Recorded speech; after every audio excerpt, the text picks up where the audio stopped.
Let me show you exhibit number 1. This exchange happened on the BBC, the so-called Guardian of unbiased reportage. Listen to how their panel describes the refugees from Ukraine. It's very emotional for me because I see European people with blue eyes and blonde hair being killed. People with blue eyes and blonde hair. That is why the so-called expert on the BBC is emotional, not because the people are homeless, not because their country is being invaded, but because their hair is blonde. South Asian expert Christine Fair. She called out Pakistan's links with the Taliban. Do you remember what the BBC presenter did? She shut her down. She said it was violating the channel's unbiased coverage. So exposing terror links is a violation. Blatant racism and white supremacy is fine. Gold standard indeed. Now for exhibit number 2, NBC News from the US. Listen to this. These are not refugees from Syria. These are Christians, they're white, they're very similar. And remember, this is not being said at some white supremacy cult. This is happening on live television. Exhibit number 3, CBS News, another American broadcaster. Their reporter is appalled by the war, not because there is death and destruction, but because it is happening in Europe. Like Iraq or Afghanistan, this is a relatively civilized, relatively European city where you wouldn't expect that or hope that it's going to happen. Iraq and Afghanistan are uncivilized countries. Their people are uncultured. Their regimes are irresponsible. So they deserve war. They deserve hundreds of bombs and years of occupation. What about Ukraine? According to CBS, no. Ukraine does not deserve war or hardships because Ukraine is civilized. And now for the final exhibit.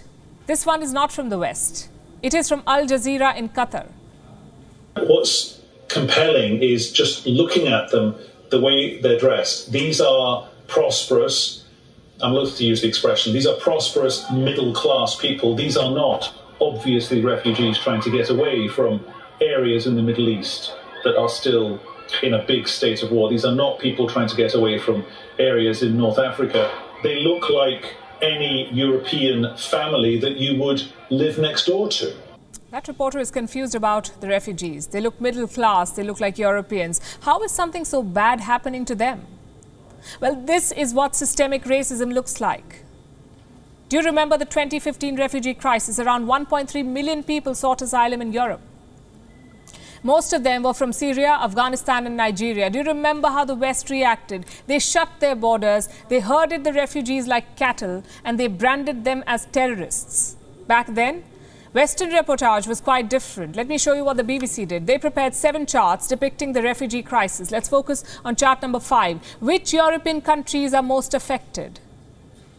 Now remember, this war was in West Asia. The bombs were dropping on West Asia, but this was the BBC's big concern. Which European countries are most affected? Now, just to be clear, we welcome what Europe is doing to host Ukrainian refugees. They deserve all the help.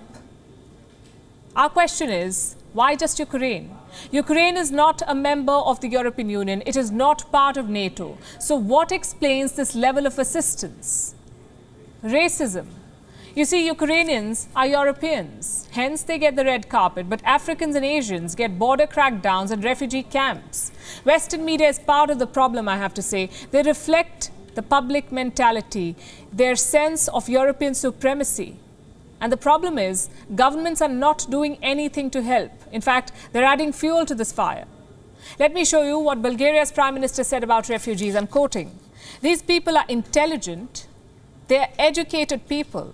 This is not the refugee wave we have been used to. People we were not sure about their identity. People with unclear pasts who could have been even terrorists." That was a European head of state. He is openly calling West Asian refugees terrorists. If this does not expose Western hypocrisy, nothing does. They invaded Asian and African countries, they waged war, they committed war crimes, and when the people fled, they shut their borders. What does this tell you? That refugees were never the problem. That money or borders were not the issue. The issue was race. Think about it.